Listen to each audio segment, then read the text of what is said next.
آج کی ویڈیو شاید تھوڑی سی ڈیفرنٹ ہو، آج شاید مشکل باتیں ہوں، آج شاید کچھ زیادہ تنقید ہو، لیکن میں کچھ بھی اپنے سے بات نہیں کروں گا۔ میں جو کچھ بھی کہوں گا وہ فیکٹس اور فگرز کے ساتھ کہوں گا، ساتھ کوٹس بھی دوں گا اور ساتھ سورسز بھی۔ پاکستان میں جب بھی انفلوئنس، ریئل اسٹیٹ امپائر یا سسٹمک کرپشن کی بات آتی ہے، پہلا نام جو سنائی دیتا ہے وہ ہے ملک ریاض۔ یہ وہ آدمی تھا جس نے راولپنڈی میں پینٹ کرنے سے لے کر بیریئر ٹاؤن کا مالک بن کر اس ملک کے تمام پاورفل سرکلز کو خریدا۔ ملک ریاض راولپنڈی سے تعلق رکھتے تھے، ایک مزدور گھرانے سے، باپ مستری تھا، وہ چھوٹا موٹا کانٹریکٹ ورکر۔ اس نے معاشی درجہ بڑھانے کی کوشش کی، لیکن جلد ہی سمجھ آ گیا کہ پاکستان میں بڑا آدمی وہ بنتا ہے جس کے پاس ایکسس اور انفلوئنس ہو۔ 1980s میں انہوں نے اپنے بزنس کا سفر شروع کیا، مگر وہ ان لوگوں میں سے نہیں تھے جو محنت سے آگے بڑھتے ہیں۔ انہوں نے ایک اسٹریٹجی بنائی، سیاسی تعلقات، ریٹائرڈ آرمی آفیسرز اور بیوروکریسی میں اپنے لوگ شامل کیے، کیونکہ پاکستان میں اگر واقعی زمین کا کھیل کھیلنا ہے تو سسٹم کو خریدنا پڑتا ہے، اور اسی گیم کی بنیاد پر بیریئر ٹاؤن کا خواب جنم لیا۔ راولپنڈی میں شروع کیا، پھر لاہور اور کراچی تک پہنچے۔ انہوں نے لوگوں کو ڈریم بیچا، لگژری زندگی، 24 hours electricity, private security, lush parks اور امریکن سٹائل روڈز، وہ سب کچھ جو عوام کے لیے صرف خواب ہے۔ سرزمین فیئر ڈیل پرچیز نہیں، long lost villages compensation Venkat کرا دیے گئے، فیک زمین رجسٹرار کے ذریعے، سسٹم کرپٹڈ، پٹواری لیگل اور انلیگل بنائی گئی، کوئی معافی نہیں مانگی گئی۔ پھر ایک معروف سٹیٹمنٹ دیا، میں سسٹم کو جانتا ہوں، سسٹم پیسہ لیتا ہے اور میں پیسے دیتا ہوں۔ یہ وہ فلسفی ہے جس نے اس امپائر کو کھڑا کیا۔ ملک ریاض کی ترقی صرف محنت یا بزنس کی وجہ سے نہیں ہوئی، اصل راز تھا زمین کا قبضہ۔ بیریئر ٹاؤن کا ماڈل سمپل تھا، لوگوں کو لگژری کا خواب دکھاؤ، پلاٹس بیچو اور زمین حاصل کرو، چاہے وہ کسی کی ہو یا حکومت کی ہو۔ لیکن سوال یہ ہے، زمین آئی کہاں سے؟ عام آدمی کے پاس تو اتنی زمین نہیں ہوتی۔ ملک ریاض نے لینڈ ایکوائر کرانے کے لیے ایک ایسا نیٹ ورک بنایا جو پاکستان میں شاید ہی کسی اور کے پاس ہو۔ سب سے پہلے پٹواری سے لے کر کمشنر تک سب کو سیٹ کیا گیا۔ جہاں کہیں زمین ملی وہاں گورنمنٹ لینڈ یا گاؤں کی کلیکٹیو زمینوں کو اپنی ہاؤسنگ سوسائٹی میں شامل کیا گیا۔ صرف بیریئر ٹاؤن کراچی کی زمین دیکھیں، سپریم کورٹ کے مطابق 16,896 ایکڑز انلیگلی ایکوائرڈ لینڈ۔ عدالت نے 2019 میں کہا یہ زمین سندھ حکومت کی تھی۔ سیٹلمنٹلی 460 بلین فائن اوور 7 ایئرز، لیکن آج تک موصول نہیں ہوا، یعنی زمین چھینی گئی، پھر جب عدالت میں کیس گیا تو تھوڑا جرمانہ دے کر سب کو لیگل کرا لیا گیا۔ یہی ماڈل لاہور، راولپنڈی اور نواب شاہ میں بھی یوز ہوا۔ کئی جگہوں پر رپورٹس آتی ہیں کہ people were forcibly evicted from their villages, their homes were bulldozed some time without notice. ایک ریٹائرڈ سرکاری ملازم نے کہا، we were told either take money and leave or face consequences. یہ کون سا نظام ہے جہاں کوئی بندہ آ کر کہتا ہے یہ لو پیسہ اور گھر چھوڑو؟ یہ تو مافیا سٹائل ہے نا۔ لیکن فرق یہ ہے کہ یہ کام سوٹ بوٹ والے لوگ کرتے تھے، وہ بھی کورٹ آرڈرز کے ساتھ۔ اب تھوڑا سا بیریئر ٹاؤن کراچی پر فوکس کرتے ہیں۔ پروجیکٹ لانچ ہوا 2014 میں، marketed as Pakistan's largest private housing project, promised universities, golf courses, Eiffel Tower, dancing fountains. زمین گورنمنٹ سندھ کی تھی، ملک ڈیولپمنٹ اتھارٹی کے پاس تھی۔ طریقہ یہ تھا کہ fake allotments, dummy files, land swaps. پھر عدالت میں کیس گیا، چیف جسٹس ثاقب نثار صاحب نے فیصلہ کیا اس ٹائم، ملک ریاض ول پے Rs 460 بلین۔ لیکن آج تک نہ سرکاری رقم جمع ہوئی، نہ زمین واپس ملی، نہ لوگ مطمئن ہوئے۔ یہ وہ مومنٹ تھا جب لوگ کھل کر بولنے لگے کہ یہ صرف لینڈ مافیا نہیں، یہ پورا سسٹم مافیا ہے۔ ملک ریاض نے نہ صرف ہاؤسنگز بنائی بلکہ ایک ایسا سسٹم کھڑا کیا جہاں زمین انلیگلی چھینی جا سکتی ہے، جہاں کوئی ادارہ، کوئی عدالت، کوئی حکومت اسے نہ روک سکی، نہ اکاؤنٹیبلٹی کر سکی۔ اور یہی وہ پاور تھی جو اسے انٹچیبل بناتی تھی۔ بٹ ہر رائز کا ایک فال ہوتا ہے، اور وہ فال اب شروع ہو چکا ہے۔ پاکستان میں آج تک اگر کسی بزنس مین نے میڈیا کو کھلے عام خریدنے کا اعتراف کیا ہے تو وہ صرف ایک ہی بندہ ہے، ملک ریاض۔ ٹی وی پر بیٹھ کر اس نے صاف کہا، میں جرنلسٹ خریدتا ہوں، ان کو کار دیتا ہوں، پلاٹس دیتا ہوں، ان کا علاج کرواتا ہوں، کیونکہ اگر میں ان کو یہ نہ دوں گا تو وہ مجھے ذلیل کریں گے۔ یہ الفاظ غصے میں نہیں بلکہ فخر سے کہے گئے تھے۔ This is how system works. I pay the better game than everyone۔ اور میڈیا خاموش تھا، نہ کوئی اینکر نے کویسچن کیا، نہ کوئی انویسٹیگیشن ہوئی، نہ پیمرا نے کبھی نوٹس لیا۔ کیوں؟ کیونکہ یہ ٹروتھ ہے کہ ملک ریاض کے ساتھ ہر بڑے ٹی وی ہاؤس کا کوئی نہ کوئی مفاد جڑا ہوا تھا۔ اب ذرا سنیں ان لوگوں کو کیا فائدے دیے جاتے تھے۔ اینکرز لوگوں کو کارز، صحافیوں کو پلاٹس، پرائیویٹ ہاسپٹلز میں فری ٹریٹمنٹ، اوورسیز ٹرپس اور سب سے بڑھ کر ایڈورٹائزنگ منی۔ ہر میڈیا ہاؤس کو بیریا ٹاؤن کی ایڈ سے کروڑوں روپے ملتے تھے۔ پرائم ٹائم میں بیریا پیراڈائز، مڈ وے کمرشل، ڈانسنگ فاؤنٹین کی کمرشل ایڈ چلتی تھی اور وہی بجٹ ایڈ ان چینلز کا آکسیجن تھا۔ اس لیے ملک ریاض کا نام فاربیڈن ٹاپک بن چکا تھا۔ جس نے بولنے کی کوشش کی اس کا شو بند ہو گیا۔ 2018 میں اینکر شاہد مسعود نے آن ایئر کہا تھا میڈیا کو بیچا گیا ہے، انڈائریکٹلی ملک ریاض کی طرف اشارہ کیا گیا تھا۔ اگلے ہی مہینے ان کا پروگرام بند ہو گیا۔ امت نیوز پیپر نے 2016 میں ایک ڈیٹیل ایکسپوز چھاپا تھا 10 journalist who received lands from بحریہ ٹاؤن۔ پیپر پر ڈیفیمیشن آ گیا اور کوائٹلی سٹوری ختم ہو گئی۔ سوال یہ ہے جب ایک آدمی اتنی آسانی سے پورا نیریٹو کنٹرول کر لے تو عام آدمی سچ کہاں سے جانے گا؟ ٹی وی تو صرف وہی دکھائے گا نا جو اس کے مالک کو فائدہ دے۔ ملک ریاض نے میڈیا کو یوز کر کے نہ صرف اپنی امیج کلین رکھی بلکہ جب اس پر کچھ سکینڈل آیا پی آر مشین ایکٹیو ہو گئی، اور یہی پی آر مشین آج بھی کام کر رہی ہے۔ آپ نے ابھی حال میں ٹویٹ دیکھا ہوگا جو ملک ریاض نے دیا تھا، truth is being twisted, pressure is unbearable but I will not bow. یہ ٹویٹ اس وقت آیا جب نیب نے اس کے ایسٹ سیز کرنا شروع کیے، اریسٹ وارنٹس جاری کیے اور یہ ٹویٹ وائرل ہو گیا۔ پی آر مشین پھر ایکٹیویٹ تھی۔ ملک ریاض نے صرف زمین ایکوائر نہیں کی، اس نے پورا بیانیہ ایکوائر کر لیا۔ اس نے وہ سچ خرید لیا جسے عام آدمی تک پہنچنا چاہیے تھا، اور شاید یہی وجہ ہے کہ آج اگر اس کے خلاف تحقیقات ہو رہی ہیں تو لوگ کنفیوزڈ ہیں، کیونکہ انہوں نے صرف وہ دیکھا جو ٹی وی نے دکھایا۔ سب سے بڑا اور مشہور کیس جس نے ملک ریاض کو لیگلی اور فائنینشلی جھنجھوڑ کے رکھ دیا وہ تھا Bahria Town Karachi land case, Supreme Court of Pakistan 2019۔ Bahria town نے ملید ڈیولپمنٹ اتھارٹی سے زمین لی۔ سپریم کورٹ نے کہا یہ زمین حکومت سندھ کی تھی اور غیر قانونی طریقے سے بحریہ کو منتقل ہوئی۔ زمین کی مالیت تھی تقریباً 6,896 ایکڑز۔ عدالت کا فیصلہ یہ تھا the entire land acquisition was illegal. بحریہ town manipulated the system. Supreme court نے بحریہ ٹاؤن کو اجازت دی کہ وہ یہ زمین لیگل طور پر رکھ سکتا ہے اگر وہ 460 بلین ادا کرے اوور دا 7 ایئرز۔ پہلی انسٹالمنٹ کی 25 بلین روپیز، باقی اماؤنٹ انسٹالمنٹس میں، لیکن آج تک 2025 میں بھی یہ رقم مکمل طور پر جمع نہیں ہوئی۔ لیکن کویسچن یہ ہے جس شخص نے 16,000 ایکڑز کی زمین پر امپائر بنایا کیا وہ واقعی 460 ارب کا جرمانہ دے رہا ہے یا پھر یہ صرف وقت خریدنے کا ایک طریقہ تھا؟ ایک اور میگا سکینڈل جس میں ملک ریاض، عمران خان، بشرا بی بی اور زمان پارک سب شامل تھے۔ یو کے نیشنل کرائم ایجنسی نے 2019 میں ملک ریاض کے ایسٹس فریز کیے۔ Amount was 38 billion at that time. Settlement ہوا، ملک ریاض نے یہ رقم والنٹیرلی سرنڈر کی، لیکن یہ رقم پاکستان آئی تو القادر ٹرسٹ کے ذریعے عمران خان کی گورنمنٹ نے خفیہ طریقے سے یوز کی۔ یہاں ملک ریاض کا کردار ڈبل سائیڈڈ تھا، ایک طرف یو کے اتھارٹیز کے ساتھ ڈیل، دوسری طرف پاکستان میں پاور سرکلز کو بھی راضی رکھا۔ نیب نے 2020 سے اب تک بحریہ ٹاؤن سے متعلق 20 سے زائد انکوائریز شروع کی۔ 2024-25 میں سچویشنز بدلنے لگی۔ بحریہ ٹاؤن کے لاہور، کراچی اور راول پنڈی آفیسز پر چھاپے پڑے، ایف آئی اے نے اکاؤنٹ سیز کیے، اریسٹ وارنٹس جاری کیے against directors, NAB references file, but Malik Riaz اب تک فیوگیٹو ہے۔ جون 2025 میں ملک ریاض نے ٹویٹ کیا I have served this country for decades. What I am facing is injustice, not accountability. Time will reveal everything.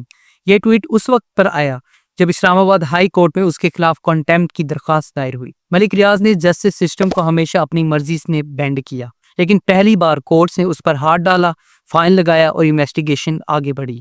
مگر یہ سوال باقی ہے، کیا واقعی ملک ریاض اکاؤنٹیبلٹی کا سامنا کرے گا یا یہ بھی صرف ایک ڈیل بن کر ختم ہو جائے گا جیسے پہلے ہوتا رہا ہے؟ القادر ٹرسٹ کیس، عمران خان اور ملک ریاض کی پولیٹیکل انجینئرنگ۔ پاکستان میں سیاست اور پیسہ ہمیشہ ساتھ چلتے ہیں، لیکن جب ایک ریئل اسٹیٹ ٹائکون، ایک سابق وزیر اعظم اور ایک ٹرسٹ آپس میں مل جائیں تو یہ محض اتفاق نہیں ہوتا، یہ ایک منصوبہ ہوتا ہے۔ القادر ٹرسٹ کیس ایک ایسا سکینڈل ہے جس نے یہ واضح کر دی کہ ملک ریاض نہ صرف میڈیا اور زمین پر قابض رہا بلکہ سیاست کو بھی انفلوئنس کرتا رہا۔ 2019 میں یو کے کی نیشنل کرائم ایجنسی نے ملک ریاض کے خاندان کے خلاف انویسٹیگیشن شروع کی۔ Amount was 190 million pound. الزام یہ تھا منی لانڈرنگ اور ان ایکسپلینڈ ویلتھ۔ اور اس کا رزلٹ یہ نکلا ملک ریاض نے یہ رقم والنٹری طور پر سرنڈر کی، پاکستانی حکومت نے یہ رقم واپس لی، لیکن کیبنٹ میٹنگ کے بغیر، پبلک نوٹیفیکیشن کے بغیر یہ رقم کہاں گئی؟ جہاں سے کہانی ڈینجرس ہوتی ہے۔ القادر ٹرسٹ 2018 میں بنایا گیا۔ اس کے فاؤنڈرز تھے Imran Khan and Bushra be be.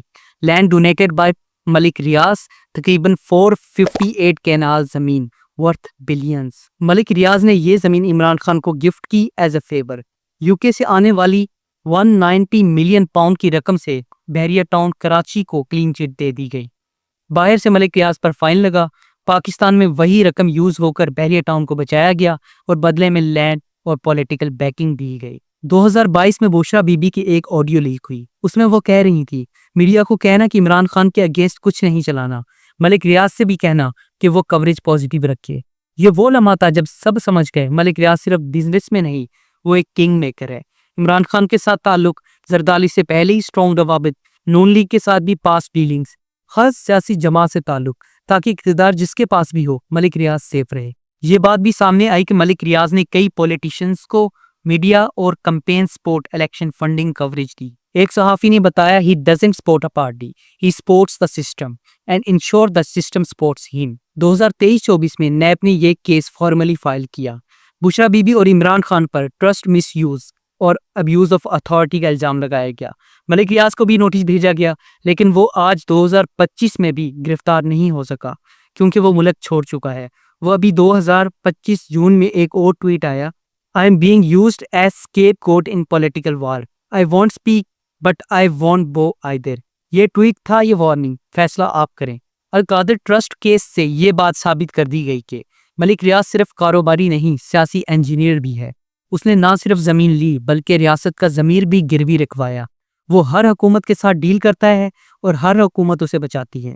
جہاں ایک طرف ملک ریاض کا امپائر کھڑا تھا، اوورسیز بلاگز، فاؤنٹینز، وہیں دوسری طرف ہزاروں لوگ ایسے تھے جنہوں نے زندگی بھر کی جمع پونجی بحریہ ٹاؤن میں لگا دی تھی اور بدلے میں صرف پرومسز، ڈیلیز اور دھوکہ ملا۔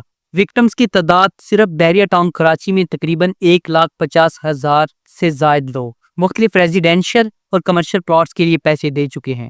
ان میں سے ہزاروں کو ابھی تک پوسیشن نہیں ملی، کئی کو آلٹرنیٹ لینڈ دی گئی لیکن انٹیریئر سندھ یا ان پلانڈ علاقوں میں، کئی کو اب تک ری فنڈز بھی نہیں ملے۔ بحریہ town paradise Karachi, promised luxury plots near central park, reality majority کو ابھی تک پوسیشن نہیں ملا۔ ان سب ڈیلیز میں پیٹرن آف سکین کیا تھا؟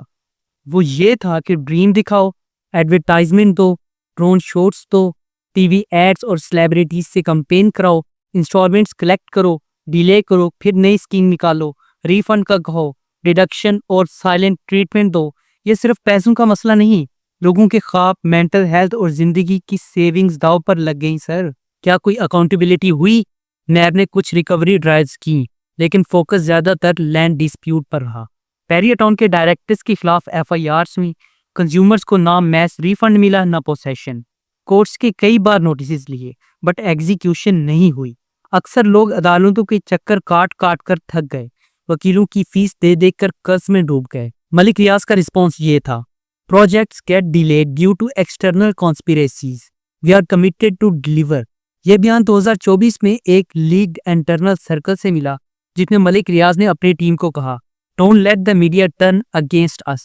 Promise hope, delay delivery۔ یہ سوچ ظاہر کرتی ہے کہ متاثرین صرف رقم دینے والی بھیڑ تھے، نہ کہ اسٹیک ہولڈرز۔ لیٹسٹ ٹویٹ جولائی 2025 میں کیا گیا، اس میں وہ کہتے ہیں We have delivered more homes than anyone in Pakistan. Challenges exist but we don't stop۔ یہ دعویٰ گراؤنڈ ریئلٹی سے بالکل مختلف نہیں لگ رہا۔ بحریہ ٹاؤن ایک خواب تھا جسے ملک ریاض نے بیچا لیکن پورا نہیں کیا۔ مڈل کلاس برباد ہوئی، اوورسیز پاکستانیز کا اعتماد ٹوٹا اور جسٹس آج بھی مسنگ ہے۔ پاکستان میں میڈیا کا ایک وہ حصہ ہے جو خبر دیتا ہے اور دوسرا حصہ وہ ہے جو خبر چھاپتا ہے اور بدلے میں پلاٹ، اپارٹمنٹ یا انویلپ لیتا ہے۔ اور اس پوری گیم کا ماسٹر مائنڈ کون تھا؟ ملک ریاض۔ ملک ریاض کا ایک اعتراف بھی ہے If I start naming the journalist I have given money to, there will be chaos. Every big name is on my payroll۔ یہ اس آڈیو لیک کا حصہ تھا جو 2013 میں سوشل میڈیا پر آئی اور اس نے پاکستان کی میڈیا انڈسٹری کو ننگا کر کے رکھ دیا۔ میڈیا کو کیسے کنٹرول کیا گیا؟ Direct payments to anchors, envelopes, overseas trips, even direct account transfer, مخصوص پازیٹیو کوریج کے بدلے. مثال کے طور پر ایک معروف اینکر کو دبئی میں اپارٹمنٹ گفٹ کیا گیا. Land allocations, Bahria Town plots under family members and names. کئی اینکرز کو ڈسکاؤنٹڈ یا فری پراپرٹی دی گئی. 2016 اور 20 کی ایویڈنس لیکڈ الاٹمنٹ فائلز میں یہ ذکر کیا گیا. Aid budget as control tool, Bahria town نے کروڑوں روپے کے ایڈز دیے. چینلز نے خاموشی کے بدلے ایڈورٹیزمنٹ ریٹین کی. اگر کوئی صحافی سچ بولنے لگا, ایڈ کٹ یا چینل سے فارغ کر دیا گیا. ایک مشہور صحافی نے کہا, میں نے صرف ایک سوال اٹھایا اور مجھے بیریا ٹاؤن سے 15 لاکھ کا ڈیفیمیشن نوٹس آ گیا. ایک دوسرے اینکر کو شو کے دوران پروڈیوسر نے ٹیکسٹ کیا, don't ask about Malik Riaz, it coming from top. ان سب کا صحافت پر کیا اثر پڑا؟ میڈیا نے بیریا ٹاؤن کے وکٹمز کی خبریں نشر نہیں کی. انویسٹیگیشن جرنلزم کا خاتمہ کر دیا گیا. Fake ribbon cutting fountains, Dubai like headings دکھائی گئی. رپورٹرز جو فیلڈ میں بیریا ٹاؤن کی کرپشن دیکھتے تھے, ان کی سٹوریز کبھی رن نہیں ہوتی تھی. TV sponsored narratives, multiple show Malik Riaz کے پیسے میں ڈیزائن ہوتے تھے. ریٹنگ کی فکر, ہر اینکر بیریا ٹاؤن کے گارڈن دکھاتا رہا, لیکن قبضہ نہ ملنے والے انویسٹر کو پلیٹ فارم نہیں ملا. کئی چینلز کے مالکان کو بھی لینڈ الاٹمنٹس دی گئیں. کچھ میں بیریا ٹاؤن کے اندر آفیسز کھولے, کچھ میں بیریا ٹاؤن کے ایونٹس, ریئل اسٹیٹ ایکسپوز کو پرائم ٹائم پر دکھایا. فری میں نہیں, ملینز کے ایوز. ملک ریاض کا 2022 میں ٹویٹ آیا, I have supported more journalists than government has. یہ جملہ سچ ہے کیونکہ حکومت تنقید سنتی ہے, مگر ملک ریاض نے صحافت خرید لی. کوئی کاروائی ہوئی؟ ایف آئی اے نے 2023 میں ایک میڈیا آڈٹ شروع کیا. کچھ اینکرز کی پراپرٹی ریکارڈز سیکیورٹائز ہوئے کیونکہ کیس انویسٹیگیٹ کرنے والے آفیسرز بھی بیریا ٹاؤن کے بینیفیشیئرز نکلے. جو صحافیوں کو انصاف دلانے کا دعویٰ کرتے تھے, وہ خود ملک ریاض سے پلاٹ لے کر خاموش ہو گئے. پاکستان میں صحافت کا قتل ایک مائک سے نہیں, ایک انویلپ سے ہوا. ملک ریاض نے میڈیا کو وہ بنایا جو وہ چاہتا تھا, اور یہی وجہ ہے کہ آج بھی ملک ریاض کا نام لینے سے لوگ ڈرتے ہیں. ایک غریب کلرک جو پنڈی کی مارکیٹ سے اٹھا, چند جرنیلوں اور سیاستدانوں کو دوست بنایا, پورے ملک میں زمینیں, پلازے, پلاٹس اور پاور خریدی, میڈیا کو خریدا, عدالتوں کو انفلوئنس کیا, پھر یو کے اور دبئی میں ایسٹ امپائر بنایا, اور 2025 میں بالآخر ریاست نے ہاتھ ڈالا. لیکن سوال یہ ہے, اب کیوں؟ پہلے کیوں نہیں؟ اب کریک ڈاؤن کیوں ہوا؟ یہ وہ سوال ہے جو سب کو سوچنا چاہیے, کیونکہ ملک ریاض کو نہ عوام نے روکا, نہ میڈیا نے, نہ عدالت نے. تو اب کیا بدلا ہے؟ ملٹری شفٹ, نو مور فیورٹ ڈاکٹرائن. موجودہ عسکری قیادت نے شاید یہ فیصلہ کیا ہے, نان اسٹیٹ بلینئرز کو اب سپورٹ نہیں ملے گی. کچھ رپورٹس کے مطابق ملک ریاض اور جی ایچ کیو کے درمیان انٹرنل فال آؤٹ ہوا ہے. بیریا ٹاؤن کے کچھ کیسز میں اب بھی سرونگ آفیسرز کی اپروول واپس لی گئی. once a favorite now is a liability. P M L N P P governments نے ملک ریاض کو پروٹیکشن دیتی رہی. پی ٹی آئی نے بھی کھل کر مخالفت نہیں کی, مگر 2025 میں کیئر ٹیکر لائک سینیریو اور ایلیٹ ڈویژنز نے اسے ایکسپوز کر کے رکھ دیا. اب کوئی گورنمنٹ آفیشلی اس کو شیل نہیں کر رہے. یو کے میں پراپرٹی سیزرز کے بعد سوال اٹھا, why is Pakistan silent while we are taking action? F A T F اور global anti power money laundering bodies نے بھی انڈائریکٹ پریشر ڈالا. نیب اور ایف آئی اے کو مجبوراً کچھ ایکشن لینا پڑا تاکہ کریڈیبلٹی بچائی جا سکے. کچھ ریسنٹ جو ایکشنز ہوئے ہیں بیریا ٹاؤن کے خلاف, ان میں ایف آئی اے نے بیریا ٹاؤن کراچی میں فیک لینڈ ڈیلز پر ایف آئی آر درج کی. نیب نے دوبارہ 2023 کی لینڈ ایلوکیشن رپورٹ کھولی. ایف بی آر نے انڈکلیئرڈ دبئی پراپرٹیز پر انکوائری شروع کی. ملک ریاض کے ڈیمانڈ کے خلاف کویسچننگ ہوئی. ملک ریاض نے جولائی 2025 میں ایک ٹویٹ کیا, A storm doesn't scare me. I have weathered bigger attacks. My faith is justice remains unshaken. مگر سچ یہ ہے, justice were never tested for him. اب شاید پہلی بار ہوا ہے. What is the lesson now? یہ کہانی صرف ملک ریاض کی نہیں, یہ ہماری قوم کی کلیکٹیو فیلئر ہے. جب قبضہ مافیا کو بزنس مین بنا کر دکھایا جائے, جب کرپٹ کو گلوریفائی کیا جائے, جب میڈیا, جب عدالتیں اندھی اور عوام بے وقوف بن جائے, تو پھر ملک ریاض جیسے لوگ بنتے ہیں اور وہ تھرائیو کرتے ہیں. یہ کریک ڈاؤن ملک ریاض پر نہیں, ہماری بے حسی پر ہے. جو شخص دہائیوں تک اس ملک کو لوٹتا رہا, اسے ہیرو بنایا جاتا رہا. اگر آج وہ پکڑا گیا تو وہ صرف اس لیے کہ اب وہ کسی کام کا نہیں رہا. کل کو کوئی اور آئے گا, کوئی اور ملک ریاض بنے گا, اگر عوام اور نظام نے خود کو نام بدلا. یہ تھا Bahria town's mastermind, power, corruption, collapse and the rise and fall of Bahria town. ایک پوری نسل کا سبق, اور شاید ایک موقع پر ہم روک کر سوچیں اب فیصلہ ہم کرنا ہوگا، اگلا ملک ریاض ہم بننے دیں گے یا روکیں گے۔ اگر آپ کو اس ویڈیو میں کچھ بھی سیکھنے کو ملا ہے تو کائنڈلی اس ویڈیو کو لائک اور شیئر کر دیں۔ تھینک یو سو مچ، اور چینل کو سبسکرائب بھی کر لیں پلیز۔